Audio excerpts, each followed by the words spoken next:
Hi everybody, Melanie from Mudgirl Pottery here. Today's video is how to make a lidded pot.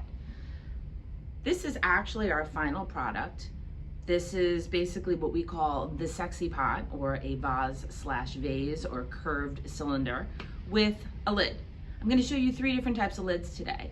An easy lid, we call it sort of the simple, just like that, that'll fit right in there.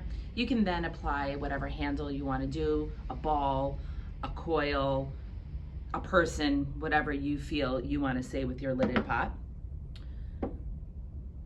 The lid that already has a handle on it sort of fits right into there.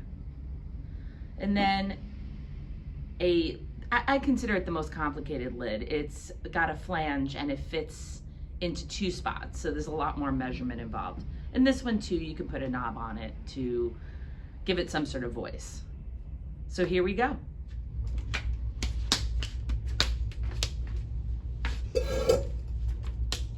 All right, so let's get started.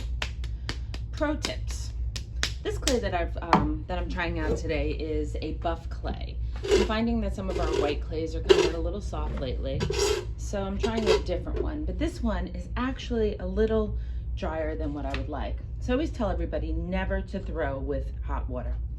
The hot water will actually break down the clay and cause it to be a little bit more groggy as you're throwing, because you're going to lose some of the clay and leave the grog. So when my clay is a little stiff like this, I will tend to use warm water to actually make it a little softer.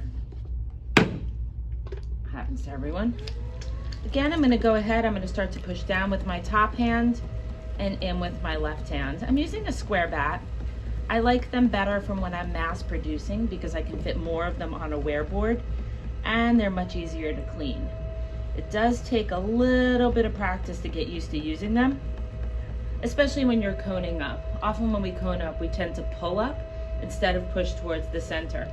I always suggest that you push towards the center because then the clay starts to ooze up.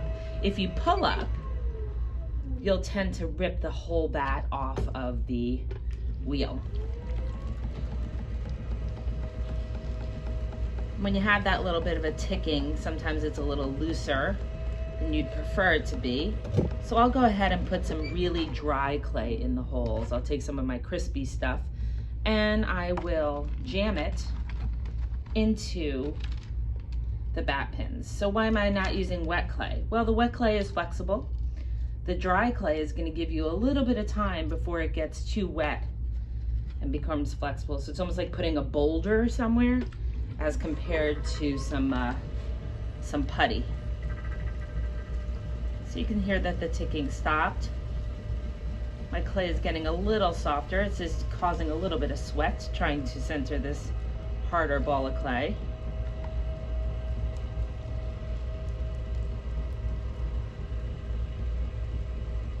I'll tend to use drier clay when I'm doing one of my gravity defying bowls.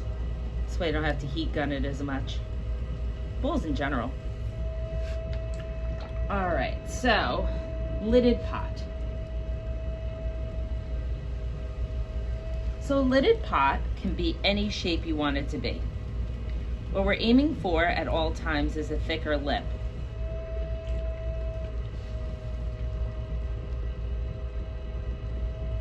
Cut here.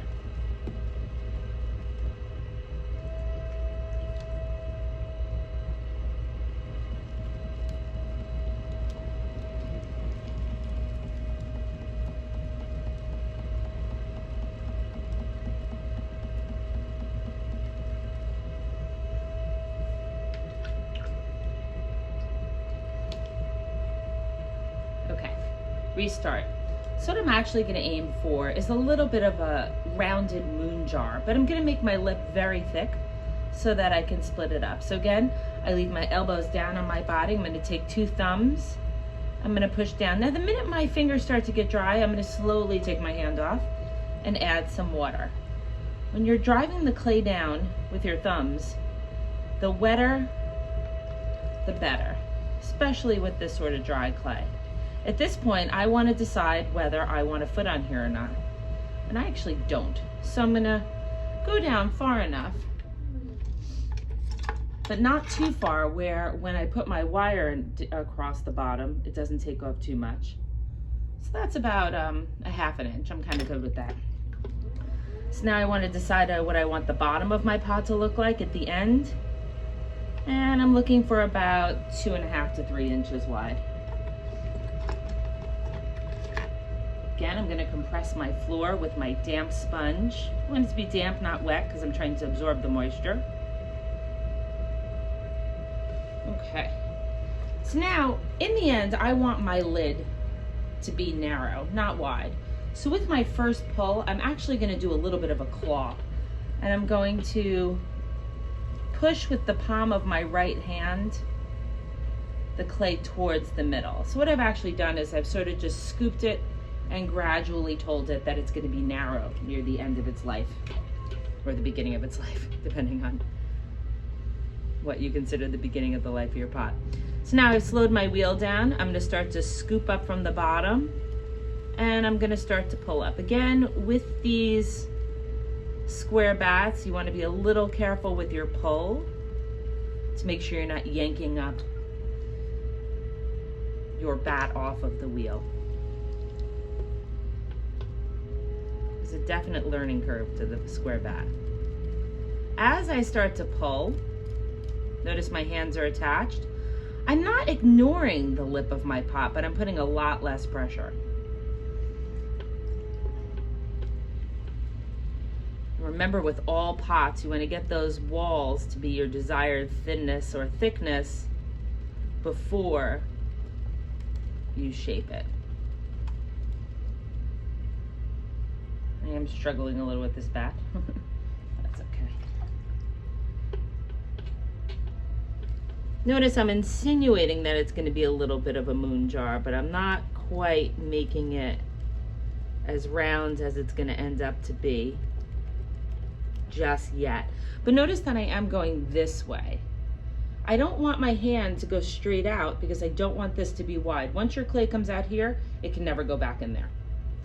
So it's hard for you to feel this. If you're in my class, I'd say, hey, come feel my pot. But right here, it is about 3/8 of an inch, and here it turns into about 3/4 of an inch. This is going to allow me the space and the thickness and the clay to create my gallery. Now, does every little pot, lidded pot need a gallery? Nope. So now I'm sort of insinuating a little bit more of a moon bowl, a little bit more of a shape. But I do want my lidded pot to have sort of a neck where that lid is gonna sit. Now I'm gradually putting a little bit more pressure on my inside hand to make it rounder. Again, it's a gradual shaping. It's not extremely all the way out there. A lot of people, they go straight out and up. And then what happens is it starts to flop a little. It turns to be a little bit of a side boob. Okay, but again, my lip is super thick, but not too thick where it starts to push down the sides of my pot. The weight of it is not so much heavier where it's creating a weight on the top of the shoulder of the pot. Okay. Go in, just do a little bit more. Now I'm not really pulling because my walls, as I stretch them out, are already getting thinner and thinner. So I don't want them to get too thin as I stretch them out, because then when I create the gallery, it's definitely going to push down. Now aesthetically, I don't love this sort of straight line right here. So I'm gonna get in there and sort of curl it up and lift it, give it a little bit more of a rounder sort of look. I tend to close one eye. Help me see it a little better.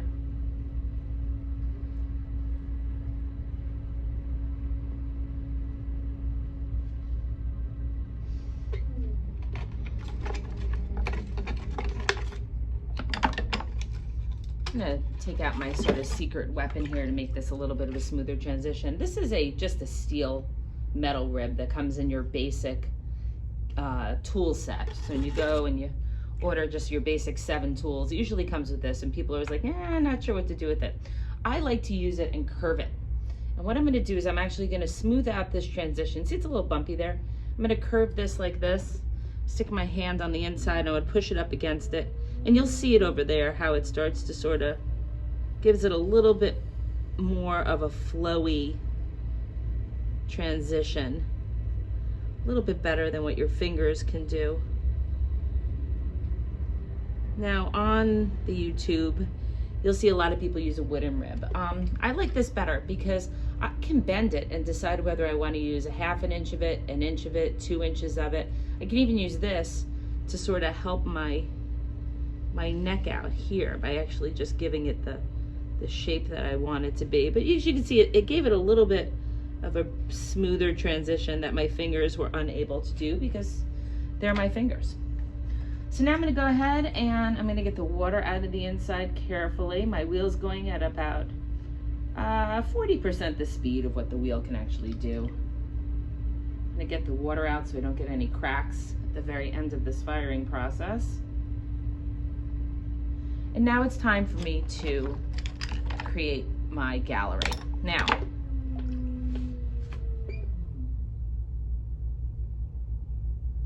so to create my gallery, I tend to use this tool. I'm a big fan. It's got these sort of ridgy things up on here, but I use this side. I use it as a tool to push down the gallery, but I also use it sort of as a ruler. I know that I like to go half of the length of this wooden piece here. What that does, it always tells me that I'm gonna use about 1/2 centimeter in addition for my lid than what my flange is gonna be. That sounds complicated, but I'll explain it a bit further later. All right, so let's get started. Not sure how well you can see this. I'm hoping I've situated the camera well.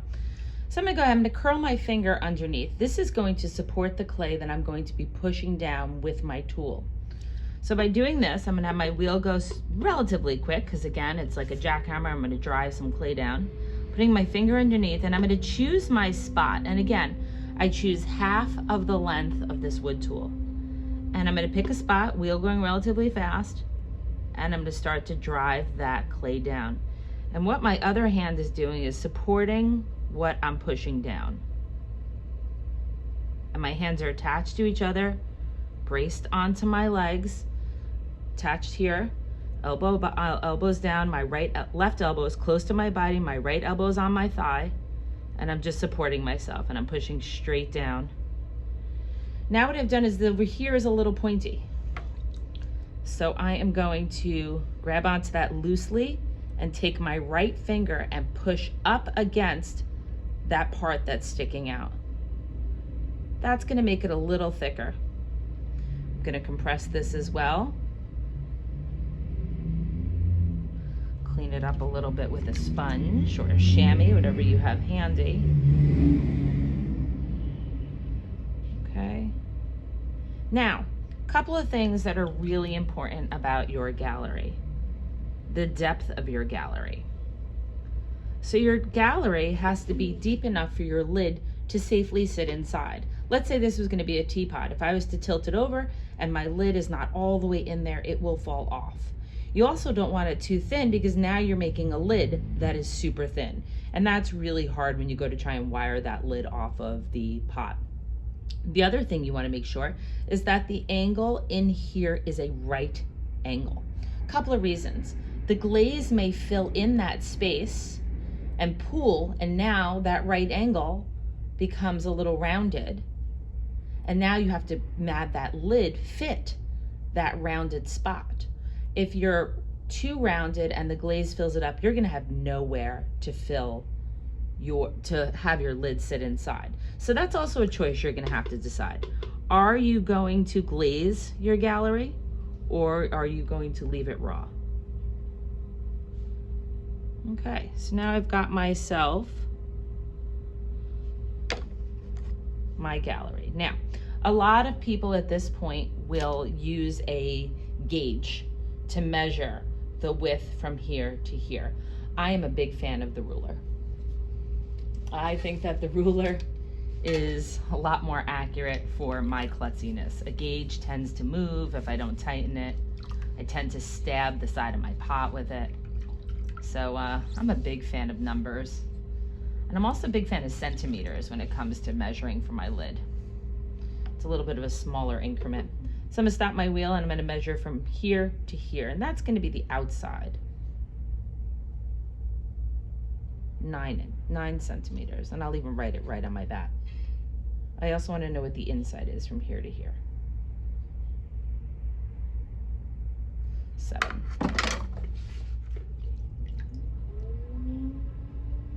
All right, so now, even more carefully than ever, you wanna get the water out of the inside.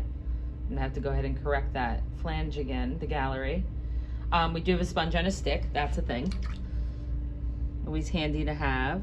I'm gonna give my jar here a little bit of a definitive edge here. Design is always important when you're making stuff. The transition between the body and the neck. You wanna think about when you're glazing too. Something like that, that little line I made with my nail, might create a really nice break when I decide to glaze it. And maybe you're the type of person who's thinking about glaze as you make your pot. That's a whole nother video, is choosing your glaze. So I'm gonna go ahead and take my wood tool, hold it with 2 hands, elbows down on my body, and I'm going to drive that in, up and out. The beginner way, the safe way to get rid of the excess clay on the bottom for beginners is to take your pin tool, put it flat, wet it, put it flat underneath that loop of clay, stop it, and make this, oops, go away. And carelessly don't hit the side of your pot. So again, I don't want a foot on this. So, you know, whether I trim this or not is really all depends on how well I use my wood tool. If I get rid of as much as I can, then maybe, as long as my outside looks like my inside, this is looking a little urn-like. All right, guys, so that's my lidded pot with my gallery up on top there, a deep enough gallery for me to stick a real good lid in there. I actually feel like I want to go a little bit more. So you can always go back and sort of carefully correct and adjust. This one a little bit more of a right angle there.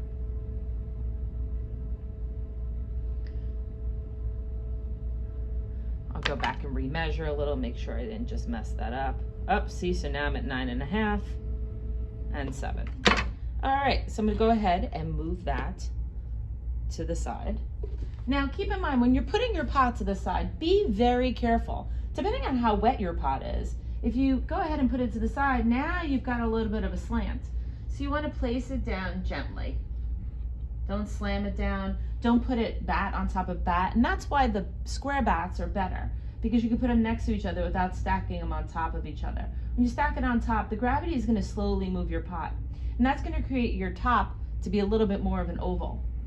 Then when it comes out of the kiln after the last firing, now you're wondering why your pot is a little slanted and your opening is a little oval. So now we're gonna go ahead and do the lid. So people always ask, well, Melanie, how much clay do I need for my lid? Who knows? You kind of only know when you make the opening of your pot. If you started out with, if you have a wide opening, you're gonna need a lot more clay.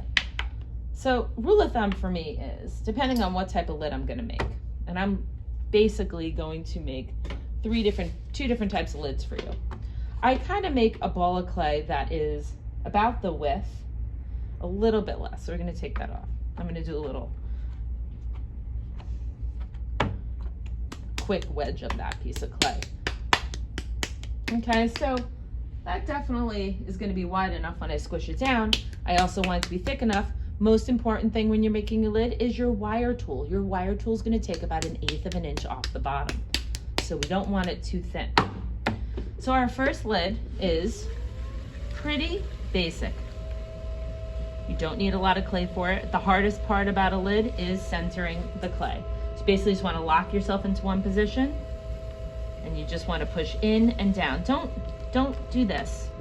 you're never gonna get it. This is one of those times where if you just leave the walls of your hands as walls, push down and in on the clay. So what I mean by that is down on the top and in. That will literally pretty much, if you give it some time, the clay will fall into place. And most importantly, take your hand off slowly. So this is a lot of clay. So this already is a little bit bigger than what I need. So I am going to take a little bit off.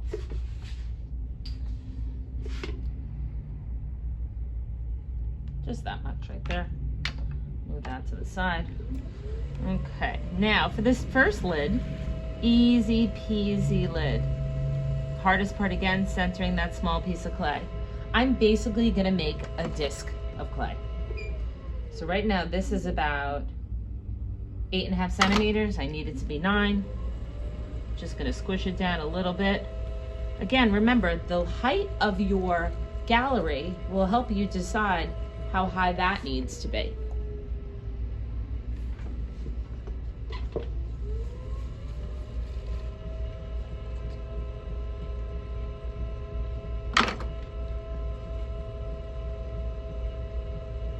Just going to push down in the center, pull my right hand out a little to make it a little wider. There we go, 9.5 inches. Now you want to decide, what do you want the side of this to look like? Do you want it to be rounded like this? Do you want it to be square? I'm thinking something rounder, because what that's going to do is it's going to duplicate or mimic that angle right there. So I actually use the side of my hand to create that shape.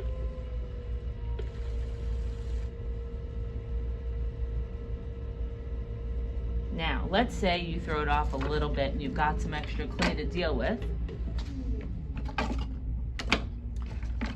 Yes, I usually can't find my tools. You can, with your pin tool, hold your tool really still, elbows on your legs, hands attached, and slowly drive it down. The same way you take off that excess clay after you trim your pot with your wood tool. Just make that go away. Hack. Pottery hack. You can do that when your lid is a little too big after you've trimmed everything and it's a little leather hard. It's a little tricky. You wet the bottom of your lid and put it straight down on your bat and hope that it doesn't fall off. All right, there we go. 9.5 inches, 9.5 centimeters, sorry. Round that out a little. And there you go, that's a lid. You just put that straight on top. So that's one option. That to me is the easiest way to make a lid. Now we're gonna go ahead and take a similar amount of clay, that piece of clay that we took off.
Okay, so now I've centered a second ball of clay so that I can make a different type of lid. This type of lid will involve using the second part of my gallery. So what I'm gonna do is it's gonna be thrown right side up, but it's going to have like a little bit of an overhang. That overhang is going to be the part that fits the 9.5 centimeters, and then the part down here is going to fit inside that 7.5 centimeter. 7" So I'm gonna center it. Now I notice I am sort of creating this sort of top situation here. I'm gonna get on in here and I'm gonna measure what's going on in there. And from here to here, it is about 7 inches. So that's a good thing. And now what I'm gonna do is I'm going to start to sort of, I can do one of two things. I can create a little bit of a handle, and I'll do that by sticking my thumb straight into there. Just, I'm not digging it in. I'm slowly, gradually letting it drive it into the center like that. And then I can do whatever I want really with this. Go all the way in a little. This is sort of a basic handle. You're gonna see a lot of it, and now you know why.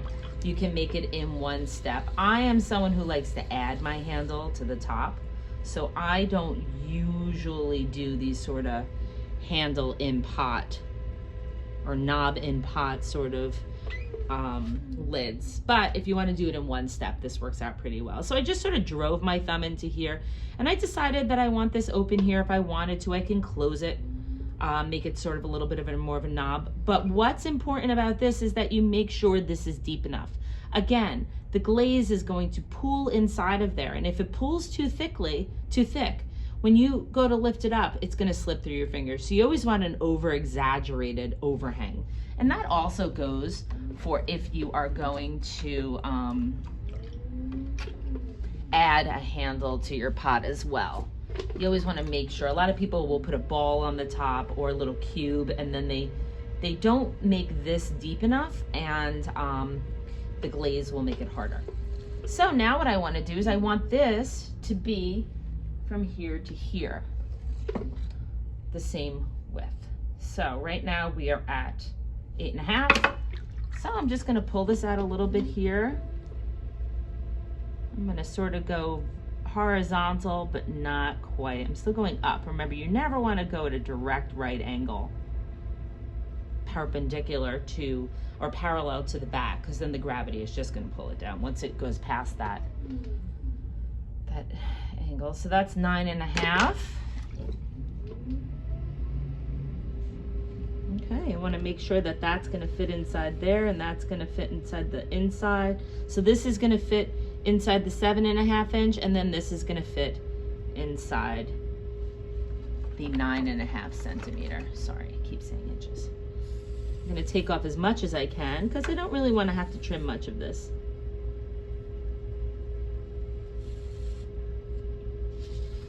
Okay, and that is the second type of lid.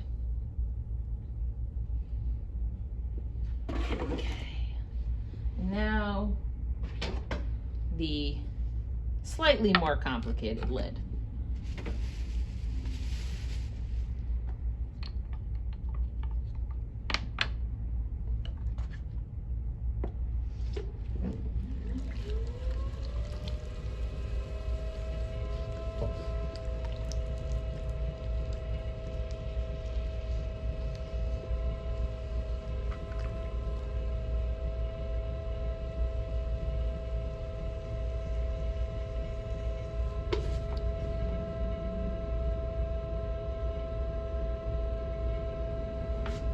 Okay, so with the third type of lid, we want something that's going to be made upside down. So we want the base of our lid to be the 9.5 centimeters because that's going to fit right in here. And then we're going to throw a little cylinder on the inside. That's going to be 7.5 centimeters so it can lock right inside. So I'm going to flatten this piece out to a little under 9.5 centimeters. Again, if you want to use a caliper, you can. I'm a big fan of the ruler. So right now this is about 9. And now what I'm going to do is I'm going to open it up as if I'm making a short fat cylinder, and I don't want to go down too deep. Again, wire tool is going to lose 1/8 of an inch, so you want to make sure you have just enough clay down there. Now I'm going to open it up. Now I'm going to open up the inside of this cylinder to be a little bit under the 7.5. So I'm going to do it 6.5. So the hole right there from here to here is 6.5. Now I'm gonna go back to my, what I call the fancy wood tool. And I'm gonna do almost the same thing I did when I created my flange, but I'm gonna go on the outside. So hands attached to each other. I'm gonna choose, I want my, the flange, which is the cylinder that sits inside that lid, I want that to be thick enough so it doesn't break and it's sturdy and it doesn't chip. So I'm gonna aim for about a quarter of an inch. So now I'm gonna start to go down. Straight down, hands attached, elbows on my thighs. Now, the taller the flange, the more of a lock you're gonna get. Now from here to here should be 7.5 centimeters. Bam. And I can make this a little taller if I want to make it a little thinner. Just throwing a little bit of a cylinder up. Push that down. Again, what is really important is this right angle. You want this right angle to be a good defined right angle so that the glaze doesn't pool and so that it locks into your gallery well. And now I want to go back to that outside part, and that's 9.5 inches golden. That's what we're aiming for. We're going to get the water out of the inside. Going to compress that a little, get the water out. Clean that up a little.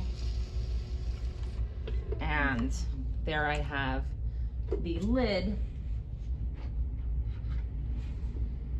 Again, carefully putting your pot down. That fits perfectly inside the inside of the gallery, and then this should fit on the outside of the gallery.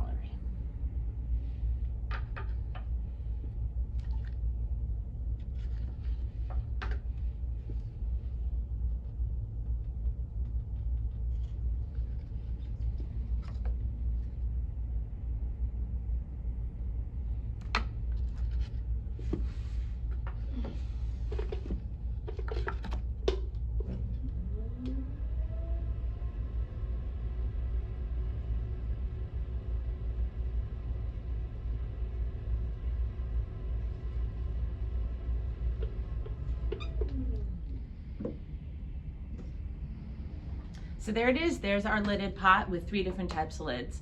Start practicing. I would personally start with the first type of lid, move on to the second type, and then try that third one that has a little bit more measurements to it. Remember, if you're part of a community studio, please remember to sign or put your maker's mark on the bottom of your lid. You may decide that you don't want your pieces fired together, and then that community studio is gonna have a hard time matching that lid to the base of your pot, and then you have sort of a great jar, but it's got a flange, which is a gallery, which is useless. So go ahead, keep practicing. The only way you're really going to get this is doing it over and over and over again. So don't start making a lidded pot and then go to a bowl and then go to a mug. Stick with lidded pots for a while, work on the shape, work on the gallery, work on getting those measurements and the flow just right. See you guys soon, and remember, if you love us, subscribe. Thank you guys.